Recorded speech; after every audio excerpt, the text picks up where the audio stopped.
Call to order the September 25th, 2018 regular meeting of the Board of School Trustees. Would you please join us by standing for the Pledge of Allegiance? I pledge allegiance to the flag of the United States of America and to the republic for which it stands, one nation, under God, indivisible, with liberty and justice for all.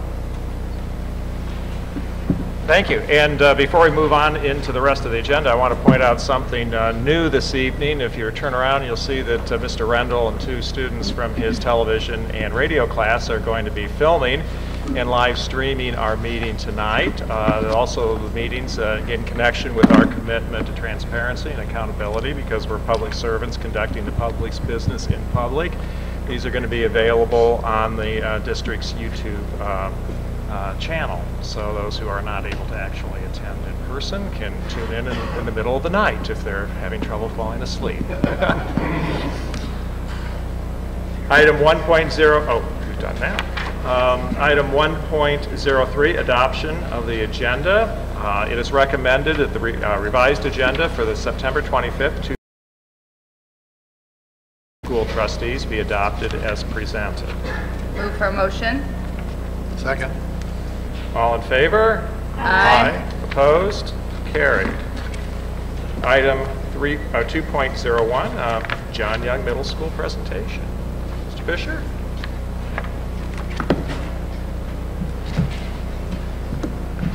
Good evening, President Curry, Superintendent Dr. Spiker, members of the board.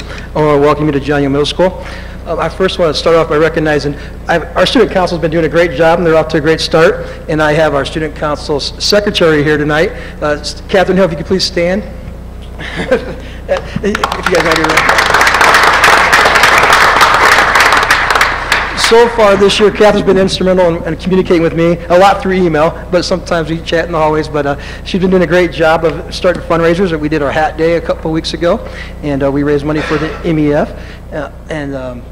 And they have a PEP assembly scheduled for October 1st. And I apologize, I had her here to get us going in the pledge, but I want to thank you for coming and make sure we recognize you. Thank you, Catherine. All right. I also want to take this opportunity to introduce my assistant principals. I've been out a few days, and I have a lot of faith in them. They've been doing a great job. If I can introduce Ms. Litlin and Mr. Turton, my assistant principals.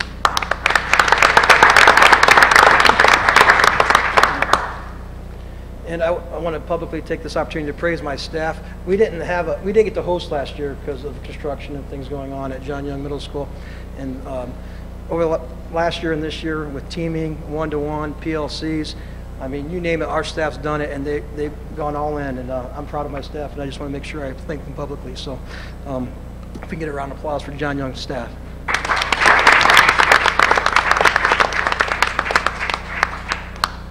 So once again, we're 6 weeks in, and normally we go in April, so this is new for me. But we're off to a great start. Our students have figured out their lockers, our 7th graders. That's always a big thing. And they got their lockers down. The music's sounding a little better every day as we go by the band room. And the students understand their schedules, and the tardiness is going down. We had our first school dance. We have our academic teams are going. Our Lego team's in full swing. Other academic teams are getting organized. We have our chess club going. We just started a newspaper club. We also have our art club that's been here forever, and fitness and weights. And but the most exciting thing is we have 2 new classes this year, and one is drama that's going well, and the other is our TCU Innovation Lab. And we can't thank the board and TCU enough for giving us this opportunity for our students. We're very thrilled about it. And today I want to introduce our TCU Lab instructors, our teachers. And they will also be introducing one of the students to talk about what's going on in the TCU lab. So if I can have Ms. Williams and Mr. Boyer, if you can come up, please.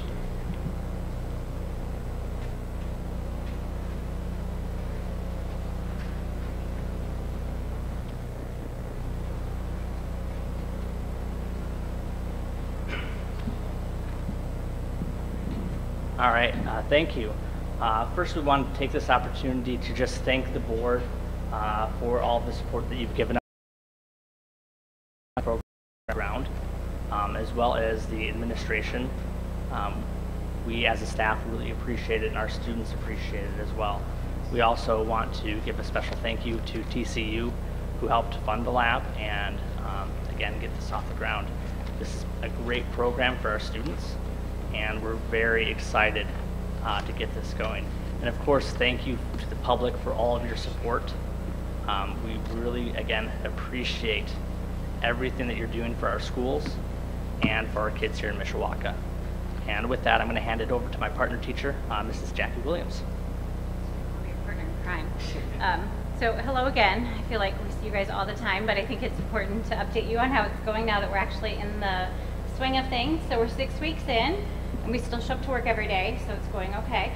We're loving it. Everybody asks how is it going all the time, and I always say I think as absolutely good as it could possibly be expected to be going. So we've had things that we've had to learn and adjust to, and things that we've kind of tweaked as we've gone already in this first 6 weeks. We're already looking ahead to the next 6 weeks with these same kids, and then the next 12 weeks with a new batch. And so we are constantly already 6 weeks in looking at ways to make it the absolute best it can be. But we've had no major hiccups. Everything has gone really fantastically.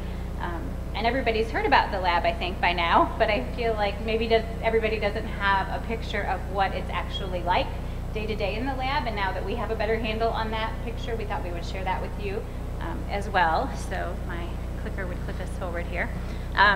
If you are not familiar with the idea of STEM and STEAM labs, the lab is definitely a STEAM lab, and I think we've all heard of STEM labs, and we have our STEM initiative in the elementaries, which is awesome. The STEAM adds in the art aspect, which is awesome, and a lot of the students have chosen art-related engagements in the lab. So I think that's a real advantage to this lab over a traditional STEM lab. They get the science, the technology, the engineering, they're doing that all the time, but we've added in that option for them to have that artistic venue, and a lot of them have taken advantage of that at the initial stages. I don't think we have even touched the near the potential that that will offer us down the road. So I think that's a nice addition, and I wanted to be sure you knew it was a STEAM lab and not just a STEM lab. The core skills we're building, it's really not a content-based lab. Some of our kids will leave with stronger skills in engineering or in pneumatics or in their content that they're working on, but that's not what we're about. That's not what we really care that they take from the lab. These are some of the cores from creative learning systems, and these are ones that I think Mr. Boyer and I have taken on really intensively. Collaboration, we brought both of these girls up with us because they're both in our lab right now, and they work with partners every single day. So there's that constant communication with each other, between us. We talk a lot about how will we know when I'm sitting on my couch on Saturday grading your work, how am I going to know what is in your head right now? How are you going to share that out? Because in the real world, that's what they're going to have to do. Creativity, problem solving, one of my favorite things we do every day, the kids journal, and they have to answer what problems did you face today and how did you solve them. And I love reading that because the problems range from my partner wouldn't stop talking, to my partner wasn't here, to the struts wouldn't fit in the nodes the right way, to we didn't have enough pieces. So the problems are wide and varied, but I love seeing the solutions that the kids are coming up with them. And then these last two, I think, are the ones that will serve them immensely well, self-direction and self-reflection. We have the kids doing that all the time. So those are kind of the core things that we're going for in the lab. We've visited this at some point, and we have a fantastic large poster in the lab if you want to delve into this, but just to give those of you here kind of an idea what kind of things they're doing. What are you working on right now in your engagement? I am working on Scratch, which is a coding. So that's in the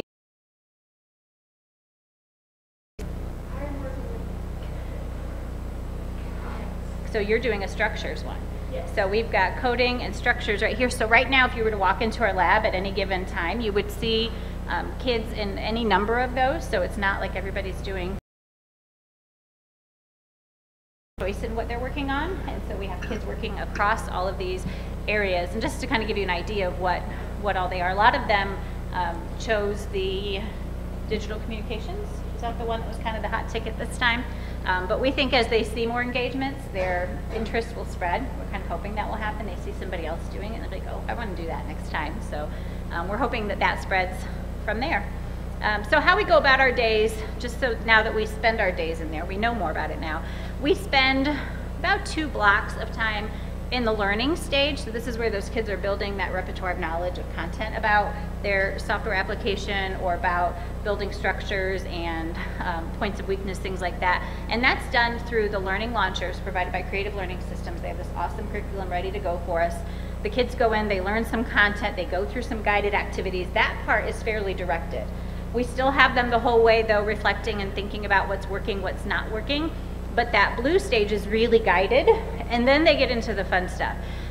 They write a SMART goal. They say, okay, now that I know all of this, what am I going to do with it? How am I going to take this learning and put it into practice in a way to push myself and to go further with this? So it's not just building the bridge that they're telling me to build. It's now that I know how to build that bridge, what do I want to do with that knowledge? And so they write their own SMART goals, and they work on it for up to like 4.5 hours, which is a pretty long time if you think about a kid just sitting and working on something for that long.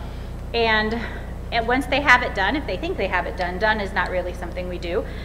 Some of them never get done, and some of them who think they're done, we talk about tweaking and improving and how can you make it better, what could be another version of this. And then there comes the share stage, which is always their favorite. Every time we talk about that, they're like, ugh, and it's my goal to have that not be their response. But as you can see over in the little graphic on the side, that whole way through, they're reflecting, they're journaling, they're thinking about what am I learning about myself as a learner, what am I learning about the content, and reflecting in a way that's shareable, that other people can access. And so that's really important to CLS and to us, that the kids are not just coming in and doing the work of doing, but doing the thinking behind it and taking from it more knowledge about themselves as a learner and as a worker. We talk all the time about the real world and this is a workplace, and what would happen if I did that in a staff meeting with Mr. Fisher? By the way, you would have fired us both lots of times by now, don't worry. We'll say, like, what if he came in and I was laying down over a desk like that? And so getting them to think about the fact that even though they're in 7th and 8th grade, they're starting to build habits for the workplace. And some of these kids are maybe less than a year away from entering the workforce. And so we really want them to head into it prepared. So the last slide I think up here is, I won't read them all to you, but some of the things that we've read in the journals that just really stuck with us. I love that most of these are about what they've learned about themselves, that you can always make a project better. We've learned to make mistakes and learn from them. We've learned that if you work hard, you can succeed. We had near meltdowns the one day. We said, we're not giving you any more Zone tools. You got to make use with what you have. And you would have thought we'd cut their legs off. We're talking about what the kids learned about flexibility with their product, with their project, with where they thought they were going, but with themselves, how they handled that, who had a meltdown and then recovered. And it's just been really nice to see their growth as learners, not of content, but of learners of how to be good workers and employable citizens that we're trying to promote. So it's been really fun. So we asked Sophia to kind of write a little bit from a student perspective, because as much as we know, we're the adult perspective. And so she's prepared something to share with us today. So this is Sophia Dentino, one of our kids. So I kind of prepared, oh my gosh. You're fine. You got this. You got this. Walk on. You're doing walk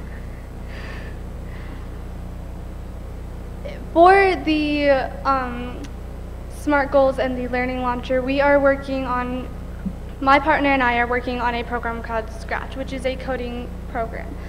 We are figuring out how to code and make short animations through coding.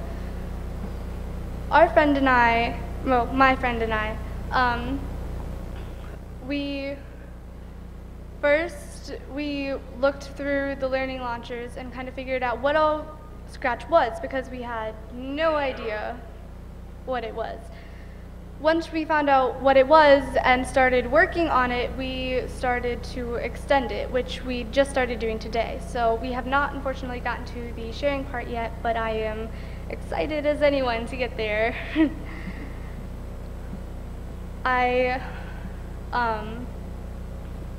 Today, I got the opportunity to go out and work on WACA, which is the student news program, and I was able to learn how different things in the TCU lab worked so that I could continue to grow with WACA, and that way we could extend it.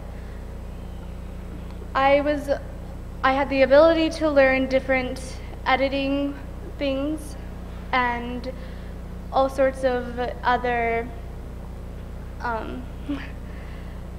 I learned how to work the cameras and how everything worked in the small room in the back.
I'd like to say that I've been attending public meetings for several years, and it's difficult for an adult to stand up at the podium and speak to an audience. And I think the young lady did very well, and I want to commend her. Great job.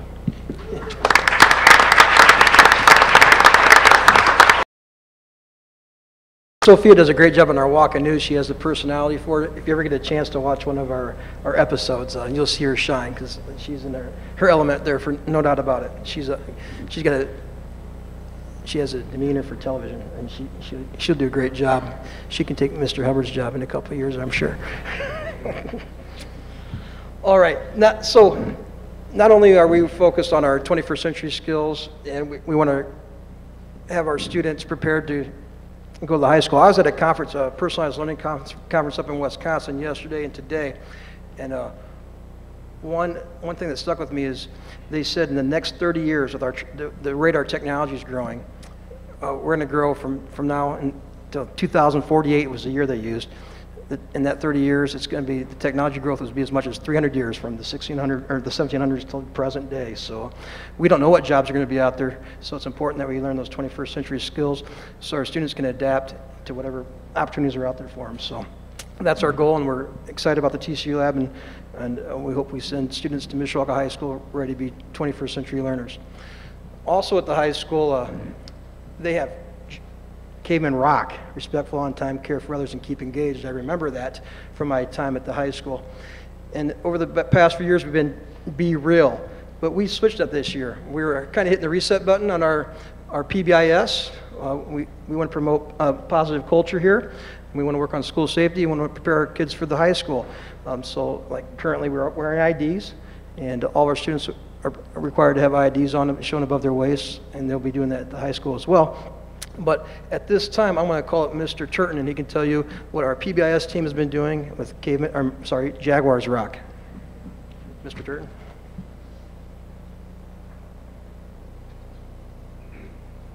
Good evening, everyone. Unfortunately, Mike stole a lot of my thunder as to what I was going to talk about the first couple slides into how we're transitioning this year. So, lucky for you, I don't have to talk much longer than I need to. All right, so Jaguars Rock now. We're going to talk a little bit about PBIS at John Young Middle School. That was the first task that Mr. Fisher gave me. It was, hey, you know, we're rebooting this, and he assembled an absolutely amazing team for me to be part of. We have, I can list the names, but I'm not going to. Fortunate to have them, a group of talented, imaginative, and passionate educators supporting me and helping reboot this. Their dedication to the reboot of PBIS is nothing short of inspiring. The John Young PBIS team has met multiple times during the summer to get the PBIS system up and running. Without their dedication, much of the progress we have made would not be possible. Because of their dedication, we've rolled out, and this is from scratch, a behavior matrix, all right, which can be seen in classrooms all around the school. Our PBIS currency, which is called Pebbles because Jaguars, R.O.C.K-in, we're going to be handing out Pebbles, not actual petals. They're slips of paper that are called Pebbles. I would never give rocks to middle schoolers. Which will also have higher denominations as we go. You know, a rock, 2 rocks equals a stone, and then eventually we're going to have a boulder, which we'll see how that one works out.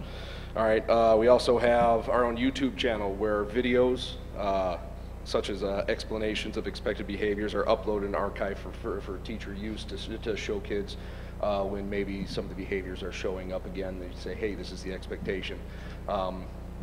Much like the school board's videos, they're deciding to expect them to be a major hit. Yes. Currently, we are getting ready to open the Hard Rock Cafe, which is our reward store that's going to be in the cafeteria. That's going to be open Fridays during lunch periods. We're planning team reward days where students who meet certain criteria can participate in activities sponsored by their teachers in the hallways. We're also planning school-wide reward days and creating the framework for Tier 2 interventions.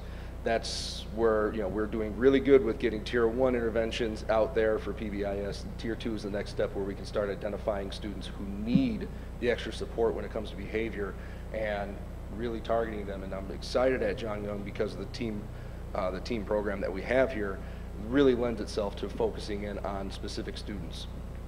All right, if anybody would like to come and see our meetings, we meet every Thursday, 9:30 to 10:08, or 9:38 to 10:08. Feel free to come by. And we analyze data, we plan our activities, and we assess the progress. And the data we analyze is generated through the digital referral form. And we are, I don't know if we're the first school, but Mr. Fisher made the decision to go ahead and use the digital referral form this year as our only means of behavioral referral. So the form itself has behaviors divided up into 2 different tiers. Tier 1, which is classroom managed, it's a way for teachers to document it. But at its heart, Tier 1 has a restorative practice. When the teacher fills out a referral for a Tier 1 behavior, such as disrupting the classroom, a minor disruption, what'll end up happening is it'll shoot out an email to them with a link to a reflection form. This is a chance for the student to actually restore the situation between the teacher and the student. So that way, instead of coming down on them all, fix it going forward. And then we have Tier 2, which are the office managed ones, the ones that Ms. Litwin and I enjoy on a daily basis. The extra support that we add with this is that the old referral process was the quad carbon copy, which is very expensive, Mr. Newman, I'm pretty sure. On top of that, it was very difficult to get more than just the teacher, the administrator, and the PSO or whoever's entering the data into ALMA to get involved in that situation because it's paper. It's only one place it goes. With the digital one, I can tag in, let's say, Mrs. Shalio, who is our counselor in the situation. Hey, this came across my desk. What do you think of it? I can tag in our SRO, Officer Madison, if it's something I feel he needs to be made aware of. It's increasing the amount of people who can see a specific behavior in a real-time fashion. So now, instead of just saying, okay, this happened and now we have to do it after the action, now we're bringing in supports almost immediately when we get the referral. All right, the other side of it is the fact that we have data analysis and efficiency is built into it. Since we're using, and it's a Google form, and those who know me should not be surprised about this, a Google form will actually give us the data quickly, and then it allows us to have a real-time update, and I literally have a counter of each one of them, of each of the different behaviors, a real-time update every day. We can tell how many acts of insubordination happened on that day, or in this week, or in this month, or in this grading period. All right, what hallway it's happening in, our locations are fixed. The amount of behaviors that we have in there are fixed as well, and time and location are not optional.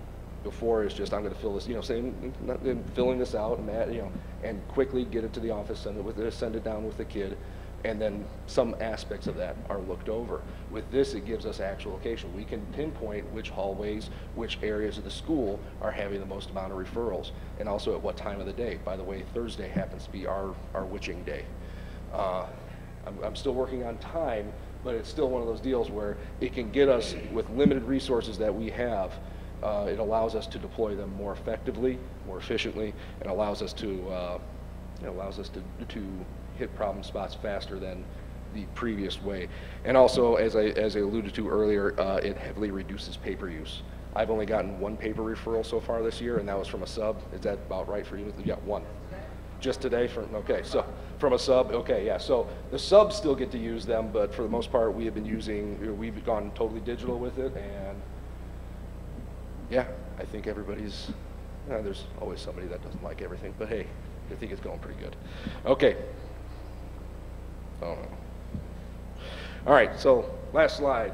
Jaguars are rocking, so respectful on-time care for others and keep engaged. Part of our goals for PBIS at John Young is to align ourselves with the next step for our students. So instead of differing messages of expected behaviors between two schools, we have one unified message. Since students do not have to be retaught expected behaviors, the transition to high school has one less bump.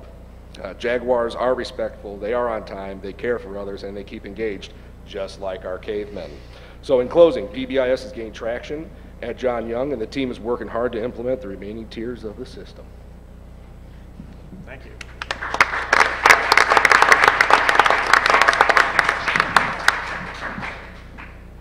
Well, I got one more. As we're sitting there, I got a text. I just want to let everyone know that the Mishawaka-in football team is not the only exceptional football team in Mishawaka.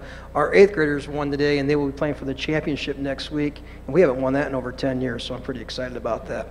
So I just want to give you guys that information. Well, that concludes our program, but we are open to any questions. If anyone has any questions, we'll be happy to answer. No, thank you. Well, I believe that concludes the recognition part of the program. We're about to move into the business portion of the meeting, so if there's anyone here who is it'd be a good time to take your leave. Thank you, young ladies, for coming and addressing us. It is very difficult to stay proud of people, and you did very well, and I owe you an apology because I cut you out of your opportunity to lead us in the pledge. So my apologies. So we learn from our mistakes. Next time I will do better. All right, item 3.01, representatives of the PTA. Is there anyone from the PTA who wishes to address the board? All right. Item 3.02, representatives of school employees. Item 3.03, representatives of the Mishawaka Education Foundation. Mr. Dandu.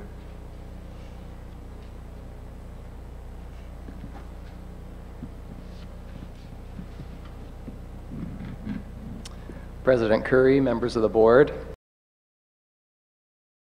Been involved with the Mishawaka Education Foundation for about 3 years. It's my pleasure tonight to briefly update you on what the foundation has been doing. We are busy planning the 6th annual Growing the Future Dinner and Silent Auction, October 4th at the Mishawaka Holiday Inn. We hope all of you will be attending to honor John Christensen, an MHS alum, and Christensen Furniture, which has been in business in Mishawaka for 100 years. The auction is live now via our website. You can begin to bid on items that are up for the auction. Just like voting in Chicago, we ask that you bid early and often. Thank you to everyone that has so far given these wonderful auction items. The fall class grants deadline is October 8th, and we encourage all School City of Mishawaka staff and teachers to submit electronically through our website. The Mishawaka Education Foundation budget for grants this year is $20,000 for the classroom grants. We have 6 applications in already, and we are eagerly looking forward to reviewing those. We look forward to seeing all of you at the auction, and happy bidding. Thank you very much for your time. Thank you, Joel.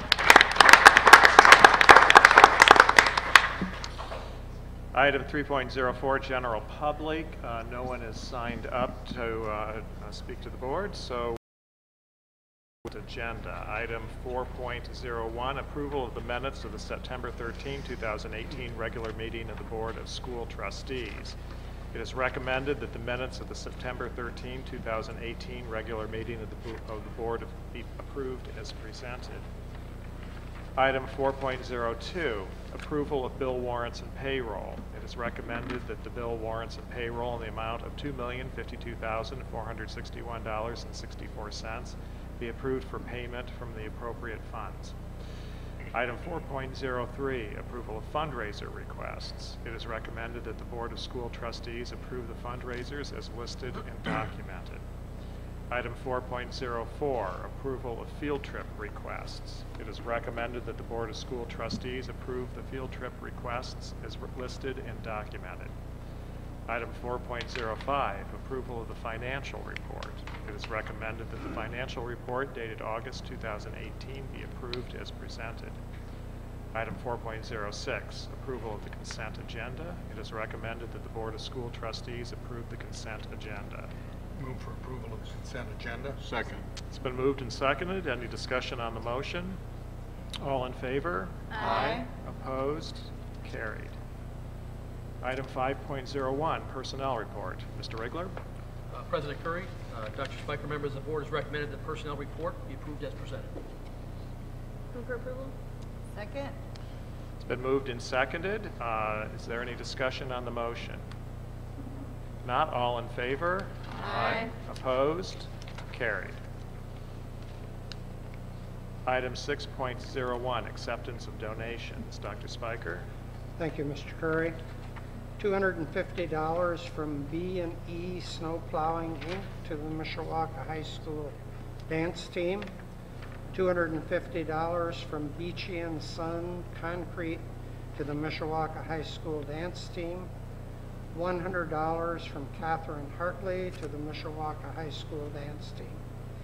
A 5-disc CD player from Lee Rashan, valued at $70 to the School City of Mishawaka for classroom use. Kindles, valued at $320 from Donors Choose to LaSalle Elementary for use during reading rotations. $1,000 from an anonymous donor to the Emmons Elementary Book Fair.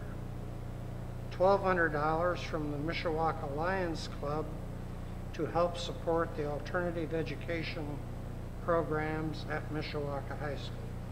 We thank these generous donors and will follow through with thank you. Discussion on the motion? All in favor? Aye. Opposed? Carried. Item 6.02, approval of sponsorship agreement between the Troyer Group, Inc. and Mishawaka Education. Mishawaka Policy 7250.1 outlines requirements for naming rights, sponsorships, and donor gifts. SCM and MEF are given the authority to accept donor gifts based on the criteria outlined in the SCM administrative guidelines.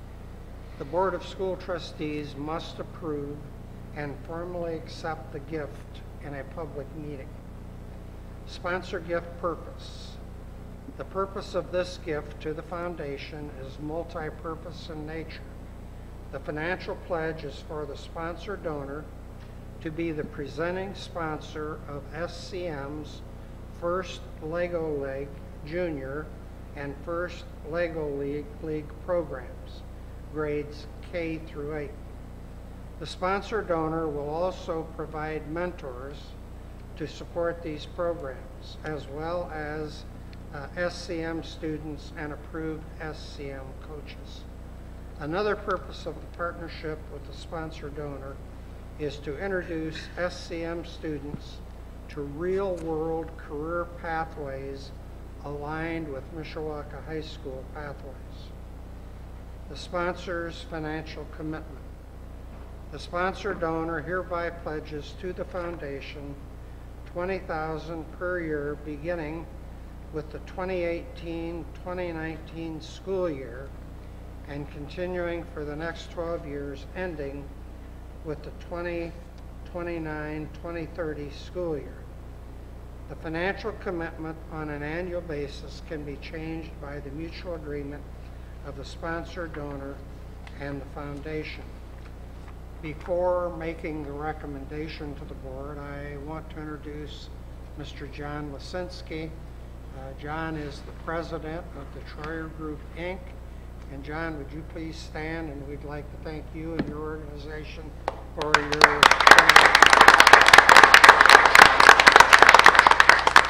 This is your opportunity if you would like to say anything in terms of the partnership that we are developing between your organization.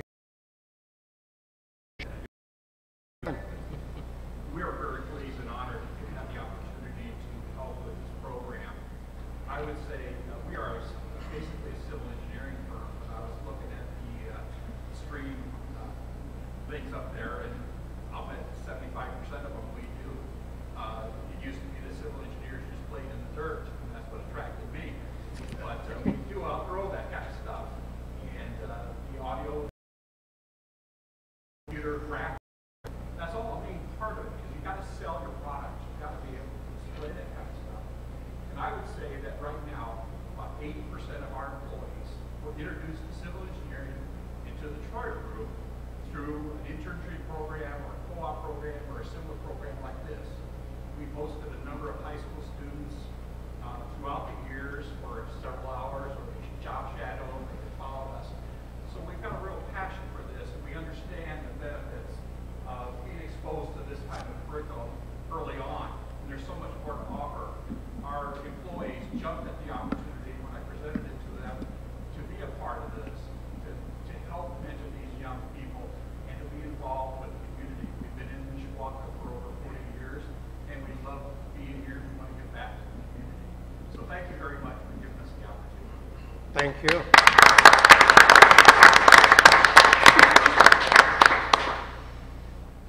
Well, Mr.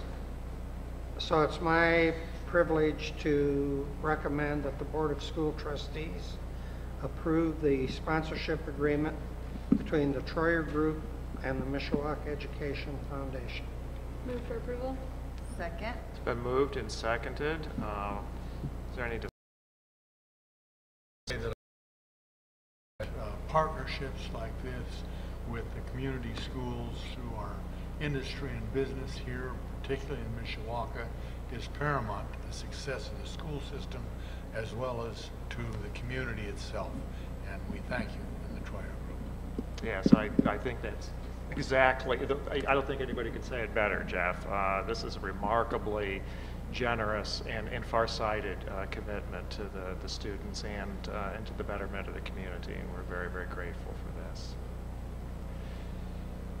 Any other comments? Or? Thank you for the opportunity. Thank you.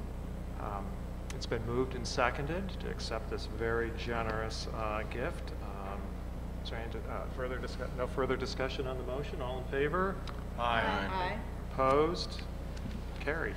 Thank you.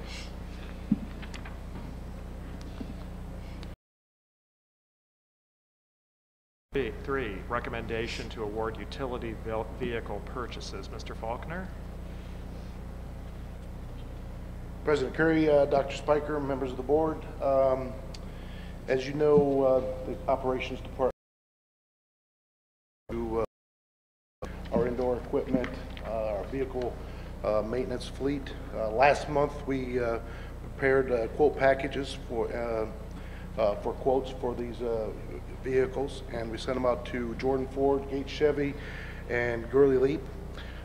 Each quote package included an outline with our intent to purchase 5 new utility vans for our maintenance guys with trade-ins, one 4x4 mini dump truck with a snow plow, and 1 cargo box truck. All quote need for 2019 models with complete instructions for sealed quotes to be delivered to the operations department on September the 7th. On September 7th, only 2 of the 3 quotes were received, and those were from Jordan's and Gates.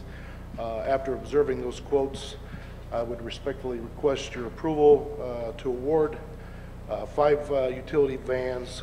Again, those are with trades to Gates Chevy World in Mishawaka in the amount of $128,714. Jordan Ford had the lowest quote for the mini 4x4 mini dump with the snow plow, and I would request your approval for that at $67,140.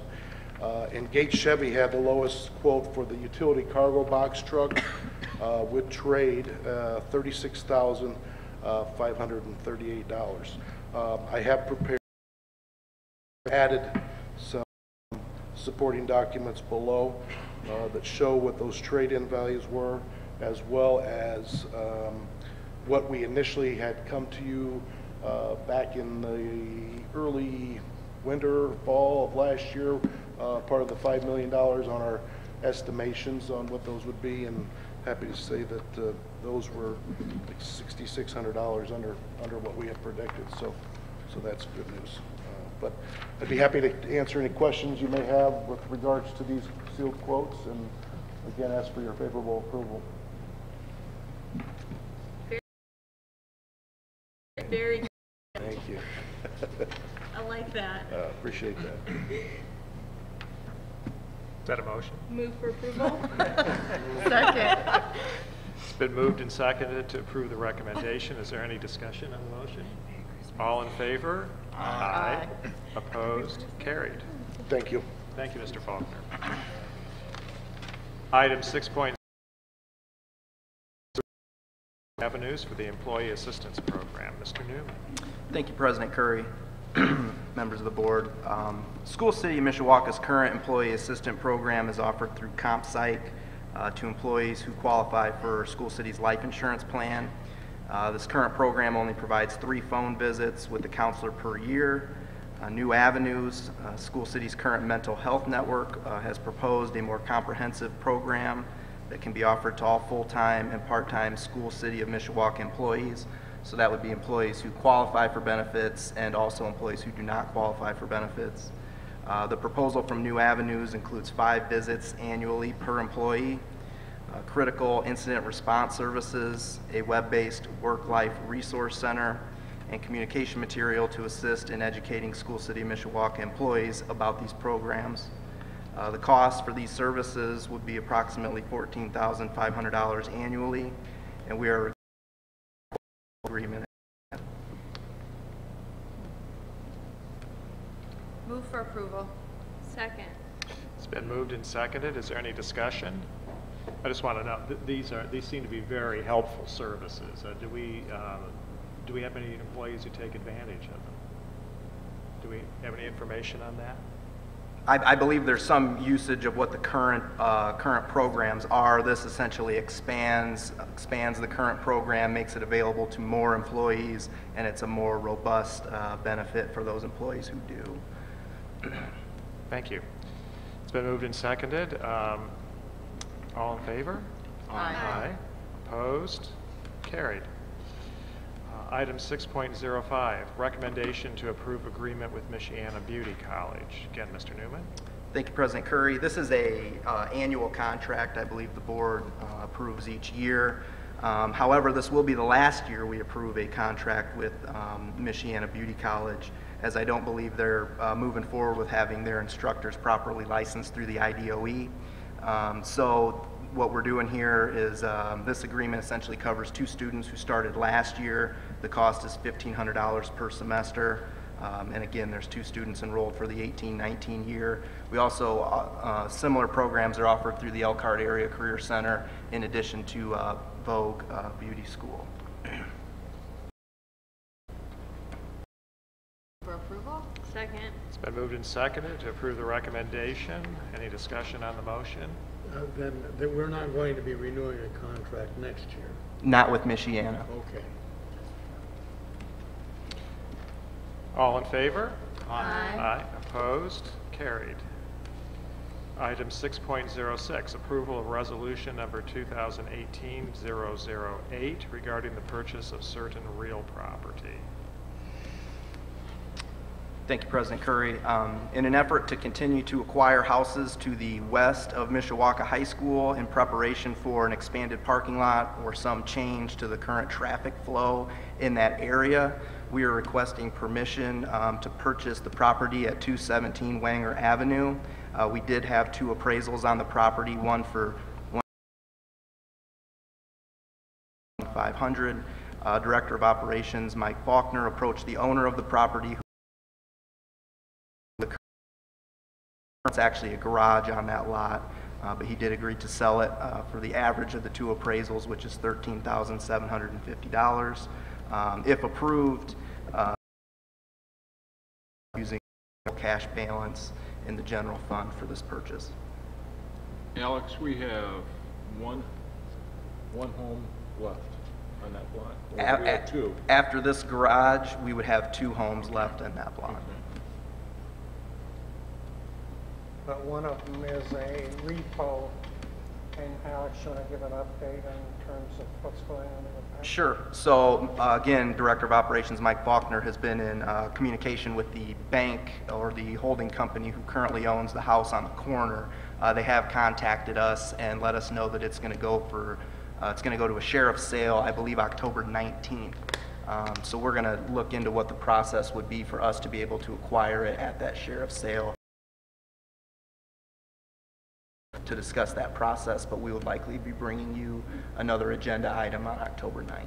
I think we'll have to have Mike Triple stand on the courthouse steps.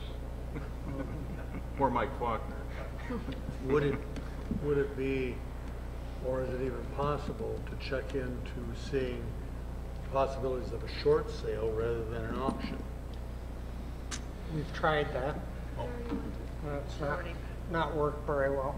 Well, one of the issues is if you buy it before foreclosure, you might be subject to other liens against the property. It's the foreclosure action and the sheriff's sale that cleanse it of liens other than the priority lien holder. Yeah. That means your property is subject. Your property. Move for approval? Second. It's been moved and seconded. Any discussion on the motion? All in favor? Aye. Opposed? Carried. Item 6.07, preliminary review of the education operating service. Mr. Newman. Thank you, President Curry, members of the board. If this presentation is not any good, it is likely due to Mr. Eric Johnson forgetting to bring the clicker for the PowerPoint. So I would just like to point that out in advance. Next slide, please, sir. So we're going to go over the 2019 budget funds. Our budgeted funds are our debt service funds, including our non-exempt or just the plain old debt service fund, our exempt debt service fund. This is the last year in 2019 that we will have an exempt debt service fund, and our referendum capital debt service fund, in addition to our referendum operating fund and our brand new education fund starting in 2019, which essentially is going to replace the educational portion of what was the general fund, and finally our operating fund, which takes the place of the capital projects, transportation, bus replacement, and historical society funds, in addition to the non-educational portion of what was the general fund. Slide, please. So starting off with the debt service, plain old debt service fund or the non-exempt debt service fund. When it comes to your debt funds, and the actual budget process, there's not much to it. It's all debt that the school board has previously approved, and essentially we go through this budget process to make sure we're able to meet our obligations. For 2019, couple things just to point out, our unreimbursed textbook rental expense is $114,244.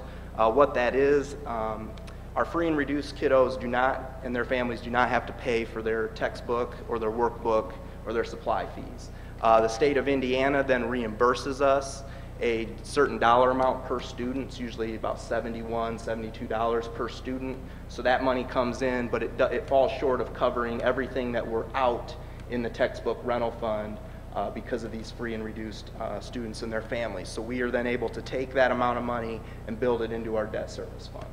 Last year, I left 2018 in the chart. Last year it was $119,000, so we're always right generally in that area. We can also build in students who came after the count date for textbook rental. So if you're free and reduced, but you missed the count date, which is in October for that state reimbursement, you show up here, we get reimbursed through debt service. In addition to that, also wanted to just point out this will be the first year we're paying anything in 2019 on those first mortgage bonds that we sold earlier this year. And I do have about $50,000 built in for anticipated debt service. That is the 2 common school fund loans that we took on for the construction of the innovation lab. We haven't quite paid out all those bills on those loans yet, and so we don't get amortization schedules until we're done.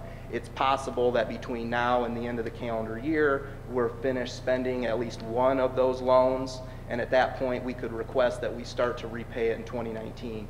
And in fact, we would want to do that because that would give us 1 year outside the tax caps. So again, this is non-exempt debt service or just plain old debt service. The listed 18 through 2025, but a couple of those common school fund loans actually run through 2039, so the debt actually goes down much further. The 2019 budget estimate for this fund is $986,872. It'll probably be less than that because they'll kick my anticipated debt service down a little bit. I just threw $50,000. But again, we only get for what debt we've previously had approved through the board. Next slide, please, Eric. This is our exempt debt service fund. Again, no changes here because you can't add debt to this fund unless it was before, I believe, 2009. So again, the 2019 budget estimate's $5,531,125. 2019 is the last year that this fund exists. So when we get to 2020, all those remaining payments will revert into the debt service fund. Where again, the tax rate from the levy will be within the tax caps. Currently it's not. So next slide, please, Eric. And finally, our last debt service fund is our referendum capital debt service. 2019 budget estimate of $734,000. Again, this was approved via referendum in 2016, so it is outside the tax caps for the life of this, it's actually a lease rental. And of course, this paid for the $13 million, what we call the $13 million of construction projects that we worked on the last 2 summers. And then I just provided a slide of all of our debt service payments from 2019 through 2029. Again, you can see when we get to 2020, we have fall off in our debt. That was done on purpose when we did the refundings or the refinancings for actually the first 3 lease rentals you see there in blue. They structured that debt to be paid off more 2017, 18, 19. So when we hit 2020 through 2025, when we're really in the middle of that fiscal cliff, so the payments were less. So it was structured that way, but you can see moving on through, we have decreasing debt currently. Referendum via referendum in 2016 is rate capped at 0.2434. So whatever our AV is, that's the rate that generates the levy that we get. More higher AV, we get more money in this fund. Lower AV, we get less. This fund essentially pays for our technology department salaries and benefits. Our director, our assistant director, our technology integration specialists. We have 4 full-time district-wide technology specialists that work out of the administration center, but they're in all of our buildings all the time. We have 2 technology assistants at MHS. One of them is actually is on a workplace specialist license and teaches a portion of the time. So I think about 33% of his salary does not come from this fund as at the high schools would. We then have 1 technology assistant at each elementary school and 1 at John Young Middle School. In addition to the salaries and benefits of those folks, it also essentially helps support our one-to-one technology initiative at John Young Middle School and Mishawaka High School. And of course, we have budgeted in there $400,000 annually to be transferred to the rainy day fund to assist us with the fiscal cliff from 2020 through 2023. Go back for 1 second, Eric. So again, salaries, $667,000, benefits, $308,000, the technology hardware for the one-to-one, about $385,000, and then the transfer, $400,000. It's about $1.7 million. That's the budget estimate for 2019 in this fund. So then moving forward into the education fund, again, this is where we split the general fund apart, and what the DOE and so that would be the Indiana Department of Education and the State Board of Accounts has defined what are education expenditures versus what are operating expenditures.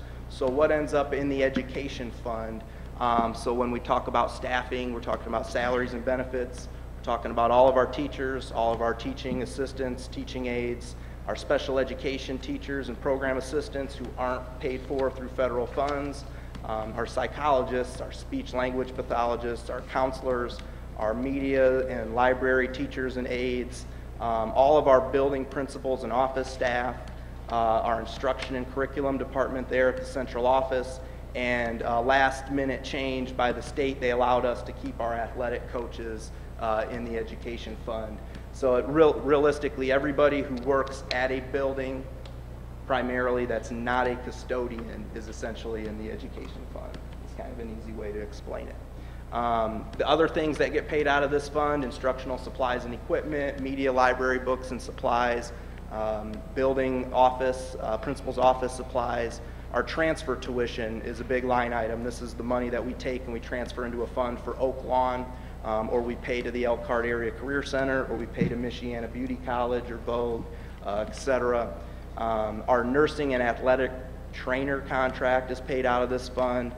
We do a lot of professional development, and our instructional technology, hardware and software that's not paid out of the referendum operating resides in the education fund. So start with the revenue. Tuition support is the major portion of revenue in the education fund and really overall in all of our funds, and it's no different than it was in the general fund. The funding mechanism for tuition support, same as it was last year, it's just going in a different fund with a different name. So I estimated our tuition support at 5,225 students. Alex, yes. excuse me, what is that? What was that count for last year? Was the student count for last year? Yeah. 5,183. 83. So I estimated 5,225 when I came up with basically these numbers, and then I obviously rounded them. That does not include about 28 or 30 kindergarten students that we will not receive funding for in 18-19. I do think now, after working with Carrie, working with Miranda at the central office, I think our final student count, it's not official yet, but I think it's going to be 5,218 funded. So that, again, does not include those kindergartners. So basically, if I estimated at 5,225 and we're going to be slightly less, you might think that that total tuition support number is high. Well, it's not, because I didn't project anything in terms of an increase from the state legislature. Essentially, we have a funding formula that runs through June 30th of 2019, and we don't know what money we're going to get from July 1st through the end of 2019. We like to think we're going to get at least a 2% increase per student. I think that there's a pretty good chance that they're going to reverse some of the tweaks that they did with the complexity index last time.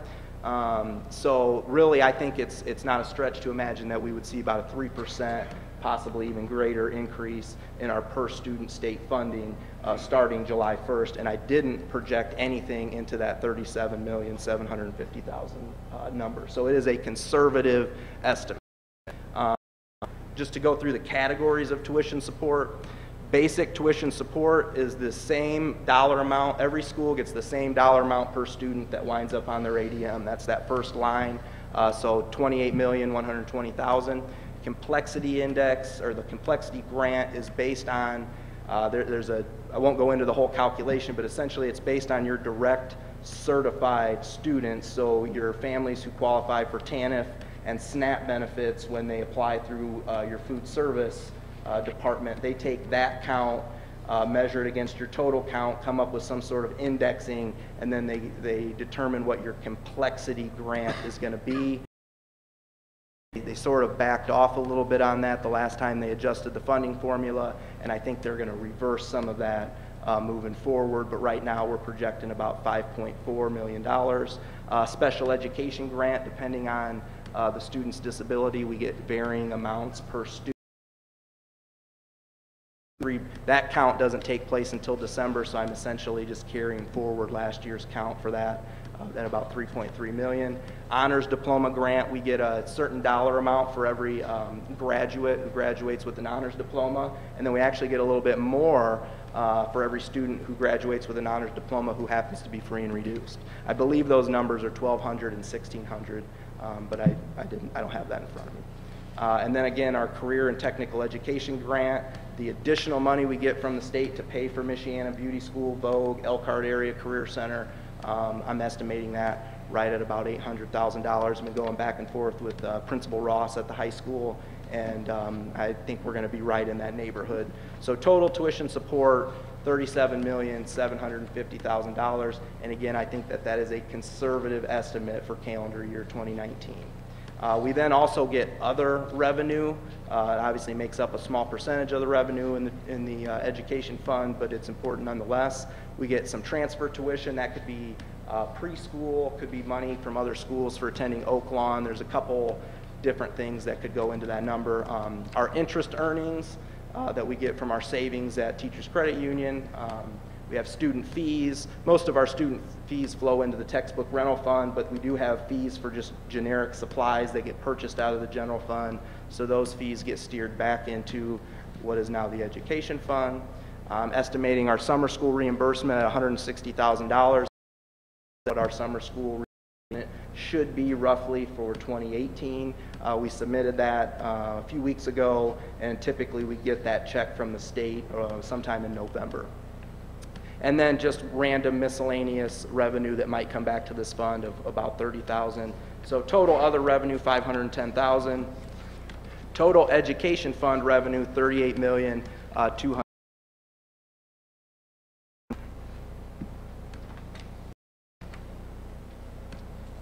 So then moving on from the revenue to take a look at the expenditures. I put the expenditures together two different ways. This is one way. I did it by classification. So looking at what is salaries, what is benefits, professional technical services, purchase property services, other purchase services, supplies, our capital outlay, and our other, I'm projecting education fund expenditures just over $31 million in 2019. Again, being conservative. I try not to be, but my numbers always end up high on the expenses and low on the revenue when I look back a year later. So again, I'm being conservative here, but just over $31 million in expenses. This is same thing. It's the same expenditures in the education fund, but now we're looking at them by program.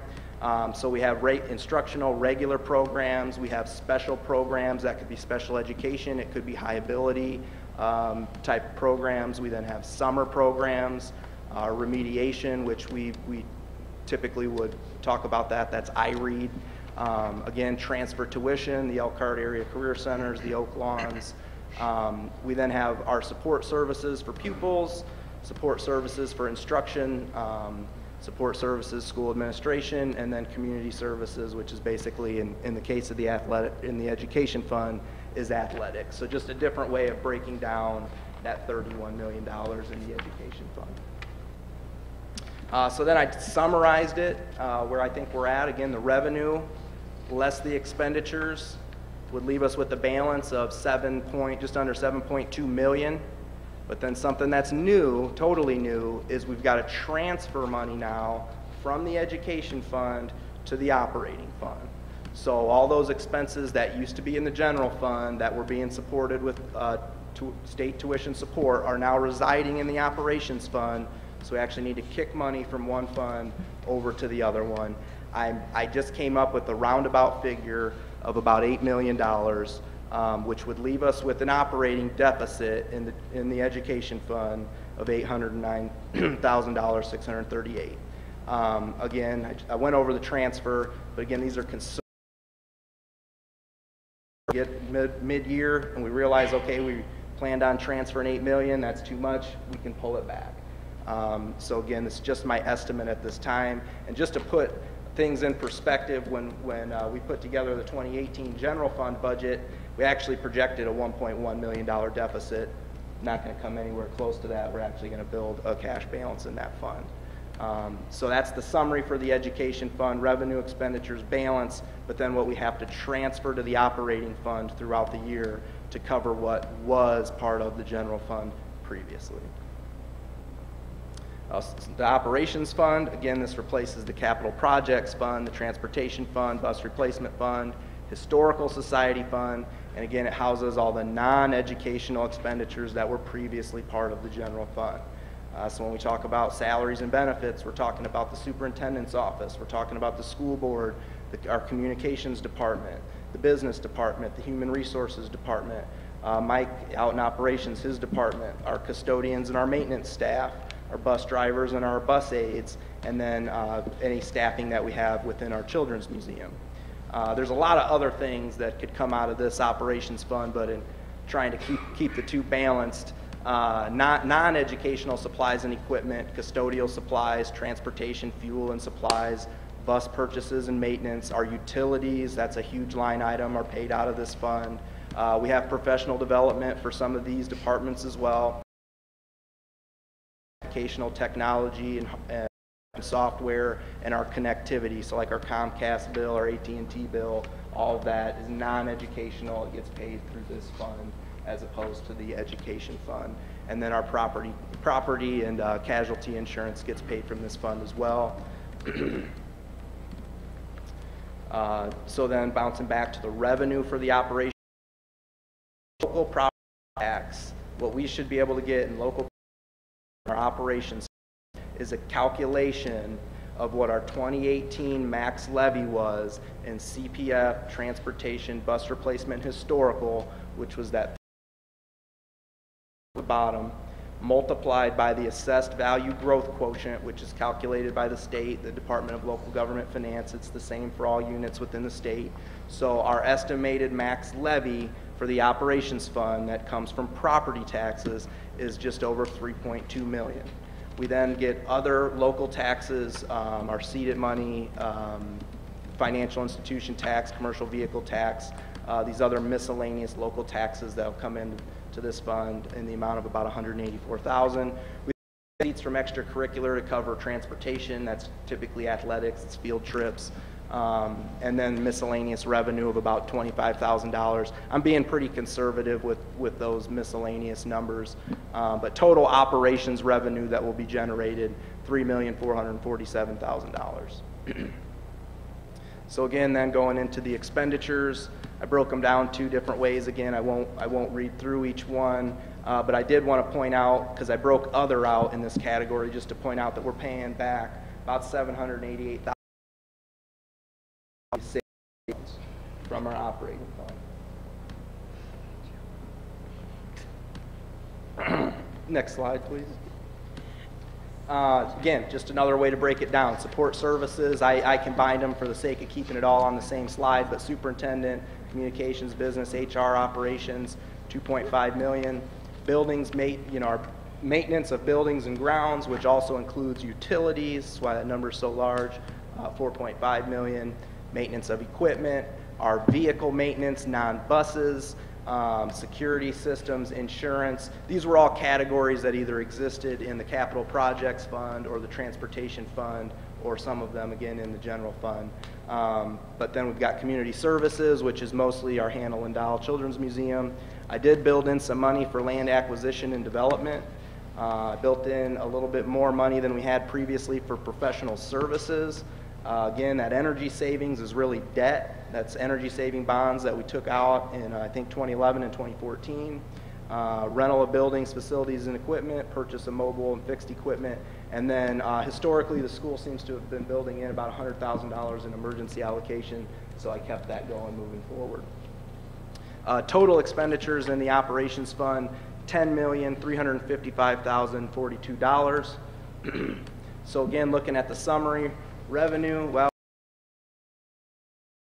expenditures over $10 million, so we're actually sitting here in a deficit just shy of $7 million until that transfer from the education fund comes in, and then we've got an operating balance. And you might say, well, it's is that darn circuit breaker there at the bottom. The circuit breaker estimate from the Department of Local Government Finance is $953,000. So that's revenue that we may not see from that very top line going back to the local property taxes. I don't personally see how that number could be that high. It was only $450,000 last year. We do have a higher levy in our debt service, but that seems high to me. I think it's at least a couple $100,000 higher than what we'll actually see. So again, we're probably not going to have an operating balance of over $1 million because we're going to have that circuit breaker loss kick in there in our local property taxes. The next agenda item actually on the list is approval to publish the notice for the public hearing on the capital projects plan. Again, when capital projects was its own fund, there was a whole lot of work that went into having your capital projects fund approved. They've really shrunk it down. It's a lot less steps. It was a lot easier just having one fund as opposed to all the different ones, but they still, in my opinion, had a bit of a wonky request here because they're asking me to let the taxpayers know of any capital acquisition that's going to exceed $10,000 over the next 3 years. So what I've listed on there is a little generic. Again, I know I budgeted $250,000 in there for land acquisition. I know I'm going to have technology, hardware, and equipment in that 3 years, but I don't know what specifically at this time that will be. And same thing with custodial and maintenance equipment. So I wanted to make sure I had something in here to cover us should we need to make one of those purchases, so we didn't have to go and do an amended CPF plan every time that we want to incur those that would go along with advertising it and so on and so forth. The bottom section there is supposed to be, this is even worse, projects. So that could be repair and maintenance over $10,000 over the next 3 years. So again, I threw in kind of some generics. I don't really have specifics at this point, but I know we'll probably do a little bit of carpet replacement, a little bit of parking lot resurfacing. There'll probably be some roof maintenance, maybe some sidewalk repair and maintenance. So I did list those things out in our capital projects plan. But being honest with you, I don't have any specifics beyond really the land acquisition, which goes back to us trying to find a spot potentially for a new middle school. So again, that's the capital projects plan that I'm going to be requesting permission to advertise for the public hearing on. Next slide here. And same thing with the bus replacement plan. The fund is gone, but they still want you to publish your plan. That's fine. This makes total sense to me. 2019, I've got 2 buses on there. However, the bus actually requested through one of Barb's. And so while it's on the list to be purchased, I don't intend to purchase it from the operations fund. But I did slot $100,000 into the budget and onto this sheet to purchase to replace our 2007 84 passenger in 2019. I'm then thinking we'll replace 2 buses in 2020, 1 in 21, and 1 in 22, and then actually we should be good for a few years in terms of our fleet being under the 12-year threshold. So that's the current bus replacement plan. And that's, again, what I'll, in the next agenda item, ask for permission to advertise for. Final slide is what's the Form 3. Again, I'll ask for permission to post this on Gateway. Actually, the capital projects and bus replacement will be advertised once in the newspaper, then posted to our website. This will just be posted to our website. First column is the budget estimate. That's basically the numbers I just ran through. That next column over, maximum estimated to be raised, that's essentially the levy, and that's, again, that number is high because they're going to cap my operations levy. They're only going to give me what I have approved amortization schedules for in my debt service, and so actually we will have a lower levy, lower approved levy when it's all said and done than we did in 2018. And that's largely largely a function of how we restructured the debt service payments. They're less in 2020, so we're generating almost $1 million less in levy towards the operating balance in our debt service. So actually the levy should be less in 2019 than it was in 2018. And again, the next agenda item, I'll ask for permission to post that on the website. Wow. That was a lot of information to cover. I'm happy to go more in depth. I could bring if there was Please don't. Well, if there were other items that you wanted to go further into, I'd be happy to bring them back at the next board meeting. Alex, I do have a question. The old health insurance fund is now, I'm sure the majority of it is in the education fund. There's a portion also in the operating fund. Yeah, if you get paid, it's split between the two. Right. If you get paid out of the operating, your health insurance comes out of the operating. It's following the. And I did budget high for health insurance. I didn't do like a line item for potential transfer. I just budgeted health insurance high.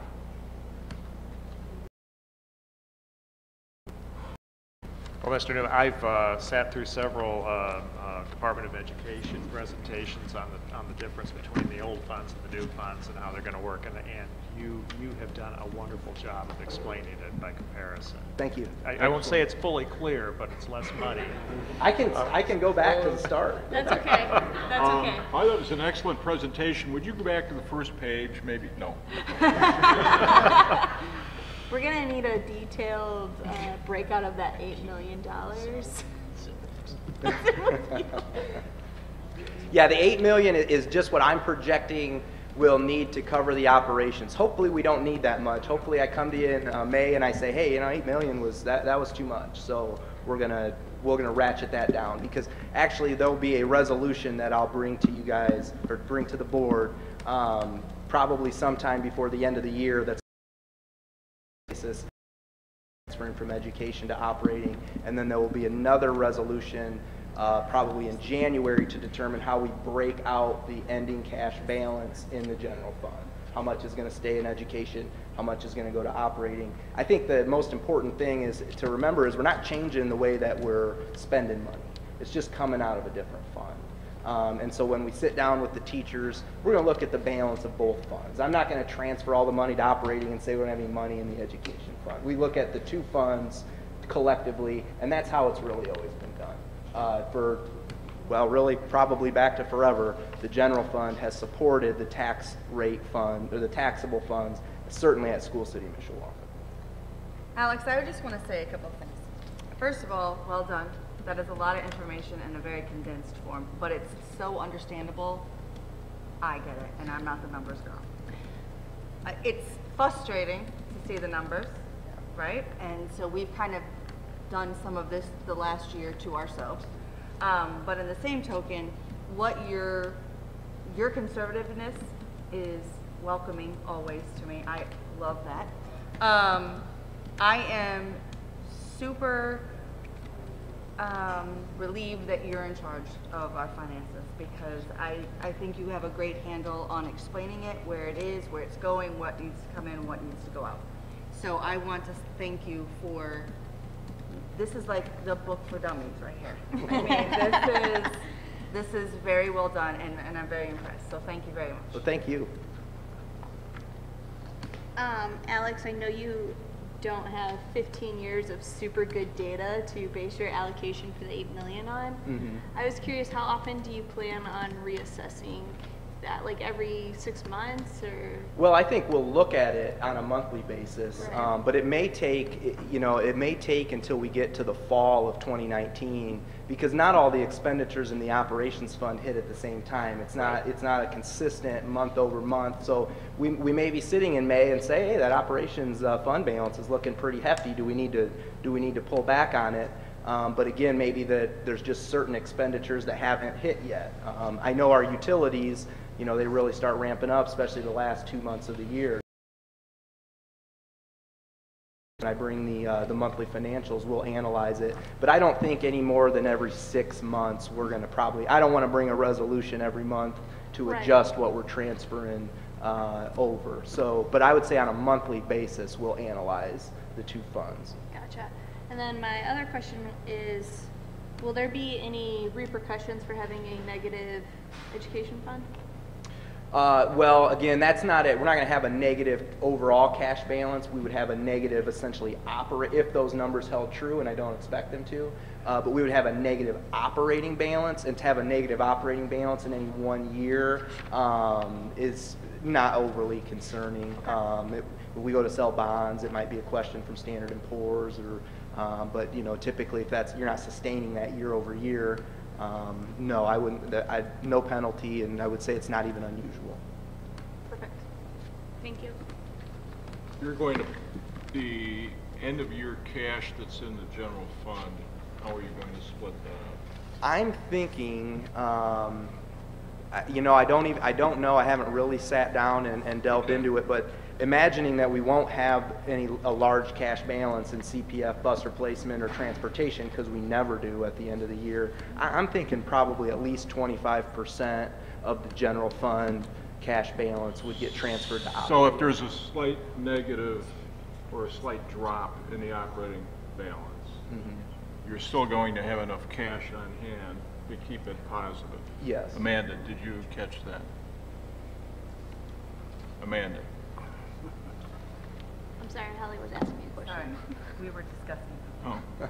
So what Bill's asking is if we have a 1 year deficit in either the operating or the education, again, we will have a cash balance going into that year. We will transfer, like right now I'm thinking about 25% of the ending year general fund balance, which should be around $5 million, in excess of $5 million, we will transfer that to the operating. So if we have a slight operating deficit in any given year, again, we've got some that's not the goal, certainly, but we've got some cash balance to pad that.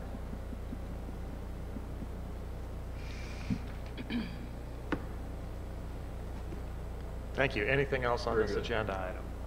Thank you. Thank you. Do you need another bottle of water? I can serve. All right. Well, that moves us forward to item number 6.08, permission to advertise notice of public hearing on October 9th, 2018 for capital projects, bus replacement plans, Form 3. Mr. Newman, I think you've already teed this up for us. Yes. So it's your recommendation that the Board of School Trustees permit the advertisement of the notice of public hearings as presented? Yes, sir. Okay, are there any questions about that? Is there a motion? Move for approval. Second. It's been moved and seconded. Any discussion on the motion? If not, all in favor? Aye. Opposed? Carried. Item 6.09, recommendation to approve the Common School Fund loan application for fall 2018. Again, Mr. Newman. Thank you, President Curry. The administration would like to apply for the Fall Common School Fund Technology Loan. We're requesting video production equipment for our new classes at Mishawaka High School. And we're requesting $117,195. We're also requesting $330,755 for classroom display monitors. The video production equipment should pay for itself over the life of the equipment through additional career and technical education money that we'll get from the state as those classes are developed and those class sizes grow. The classroom display monitors were part of the technology plan. However, in that fund, if you go back to the plan, we're falling a little bit short on revenue and our expenditures are a little higher than they were originally projected. The original plan was to phase these monitors in over a 5-year period. If this loan were to be approved, we could accelerate that and have those all purchased and installed by the end of next summer. That would allow us to then have consistent instructional equipment sooner rather than later, and also free up some much needed dollars in that operating fund, or that operating referendum fund, to continue with our current. I'm requesting approval of the application for a Fall Common School Technology Loan as presented. I move for approval of the application. Second. It's been moved and seconded. Is there any discussion on the motion? Alex, has this already been accounted for in your budget? I did not include, when going all the way back to the debt service slides, I didn't include it in the anticipated. But again, this money, we probably wouldn't start paying this back until 2020 at the earliest. More likely, I'd push it all the way out to 2021. That way, the tail end of the payments are kind of outside of our, what we're calling the fiscal cliff, which are those heavy years through 2023. Any other questions or comments? All in favor? Aye. Aye. Opposed? Carried. Item 6.10, recommendation to approve the stop-loss renewal quote. Mr. Newman. Thank you, President Curry. For your approval this evening is renewal with Berkeley.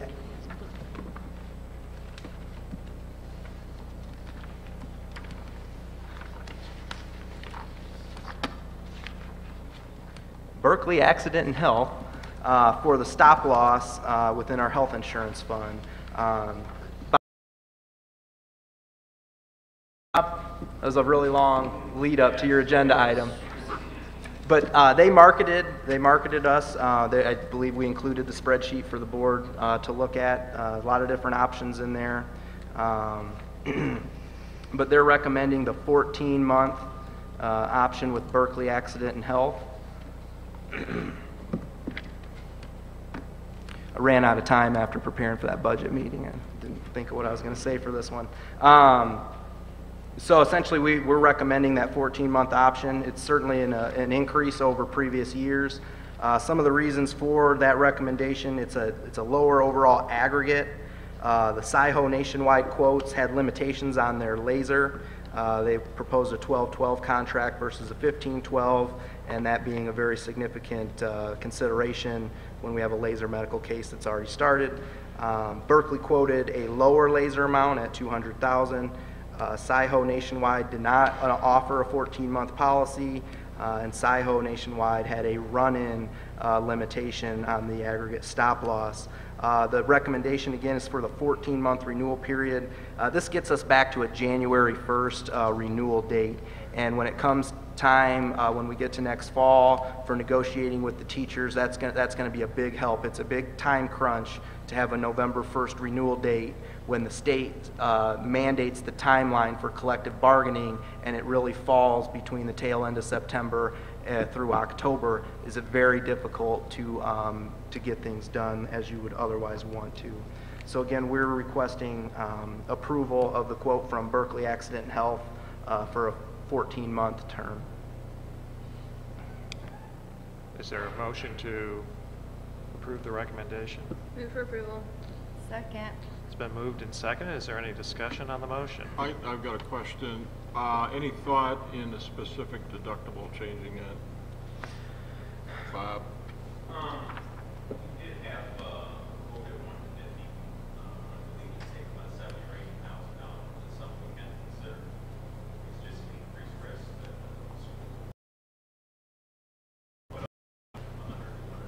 Right.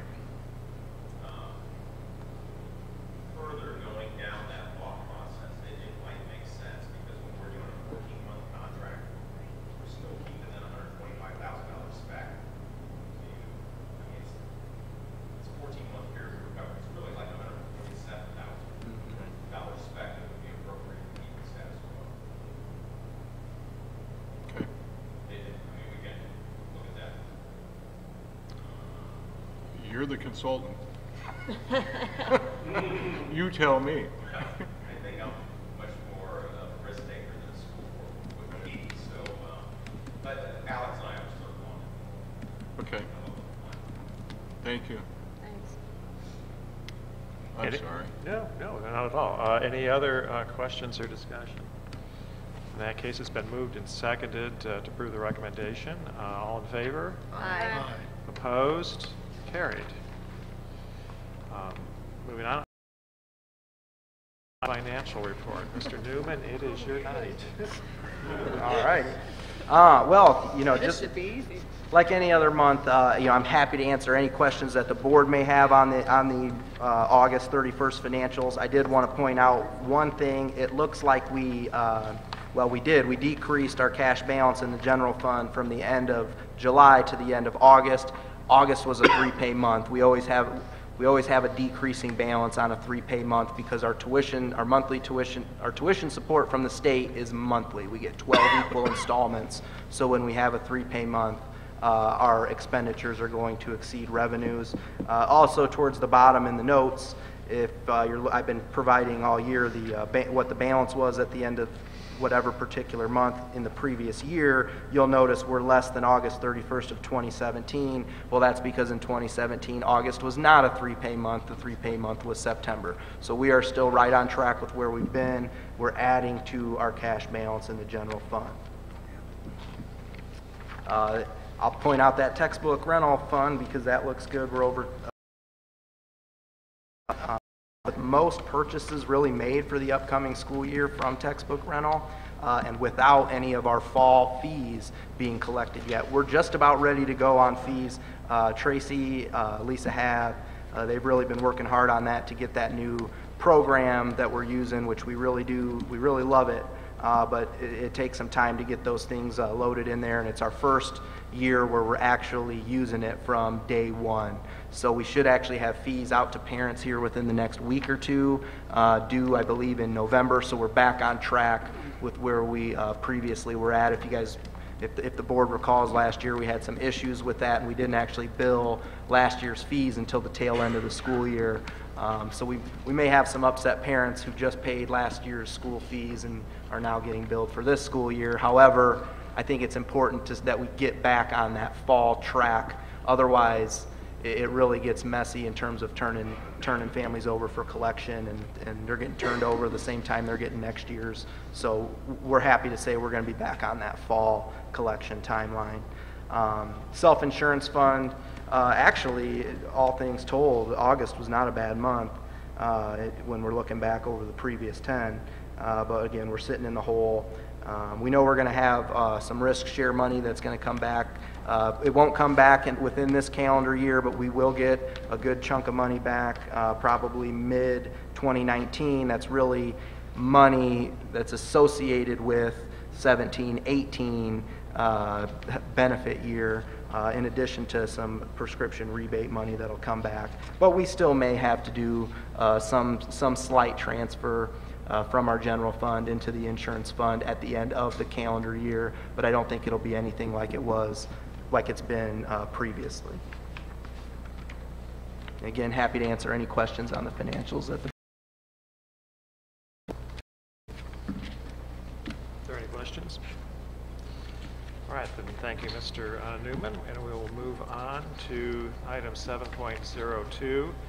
Instructional day waiver request for Hums Elementary on September 4, 2018. Dr. Spiker? You may recall that Hums School missed a day of school, or Hums missed a day of school because of water, the flood.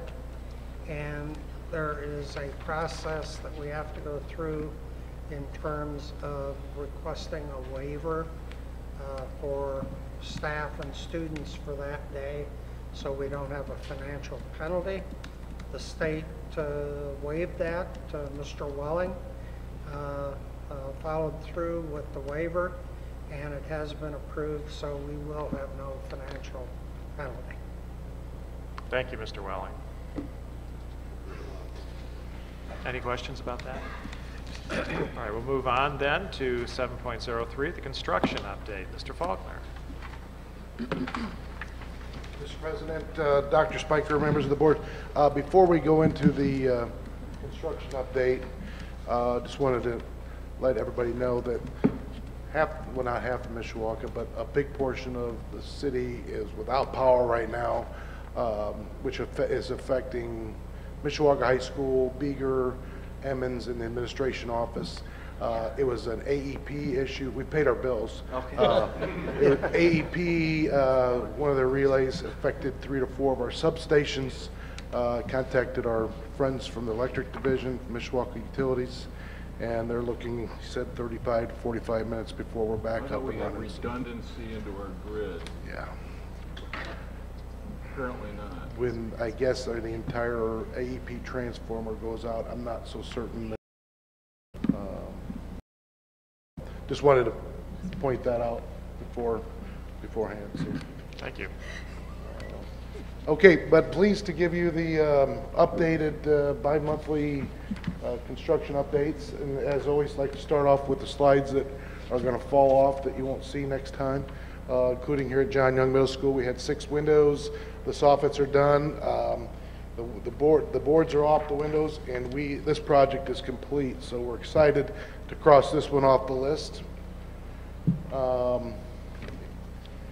The high school, been talking with Midwest, and they are, it's moving along very good. They're actually ahead of schedule, 2 to 3 weeks ahead of schedule.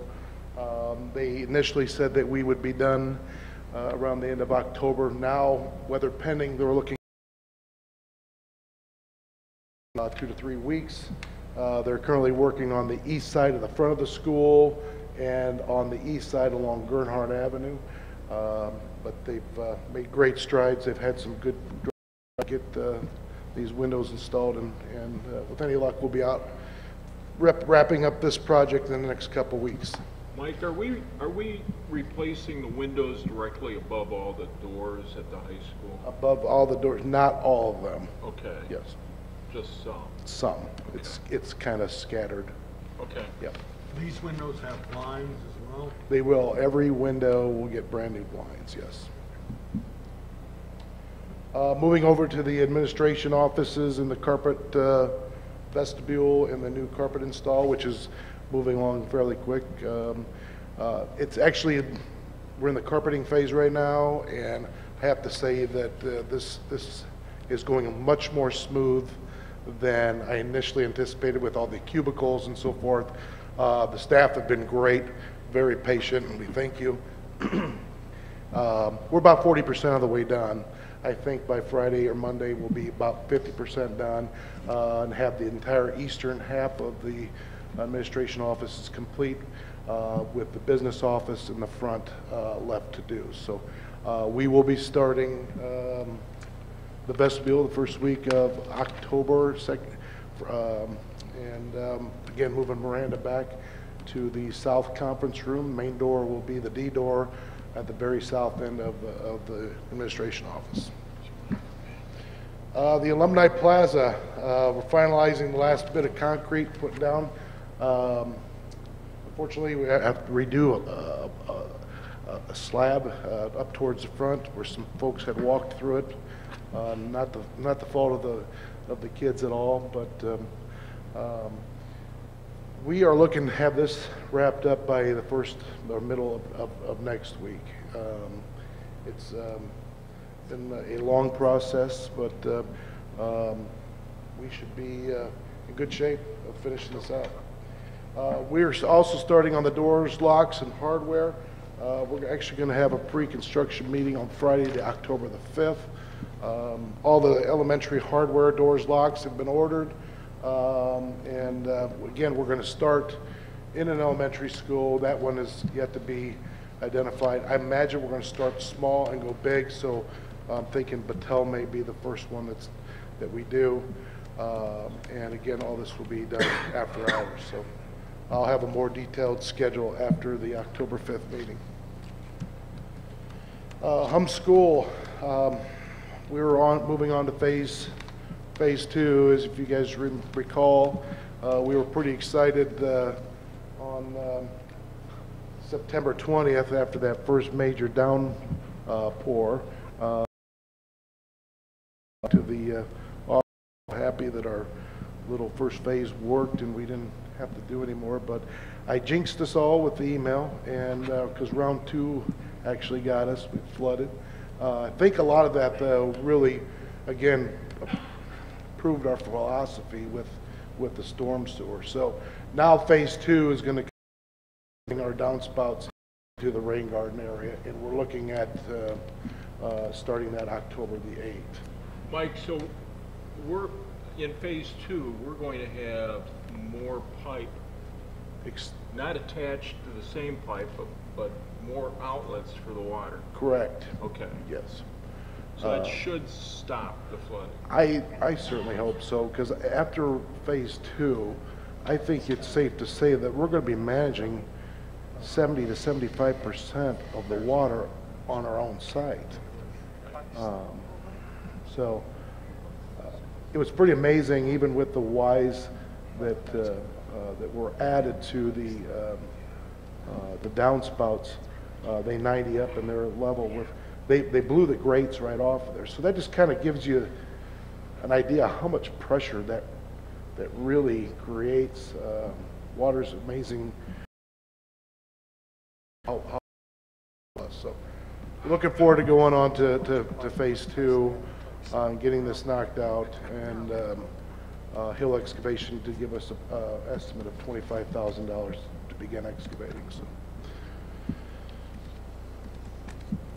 The track, Binion completed everything. They came in actually earlier than what we thought to begin striping. They started on Sunday. They finished up yesterday. Good news is that they finished, and we were starting today that some of the paint on the track is a little bit flawed. It's smeared from the early morning rains, so it's not any fault to anyone other than Mother Nature. We're looking into it. They're coming back out, so there's probably about 8 different areas that have been shows where it's bled through. So it was pretty amazing though. Without any markings down whatsoever. I don't know if he had some type of chip or something but he was doing all this freehand. And I had heard rumor that they do it that way, but I got evidence here that that's how they do it. It's pretty amazing.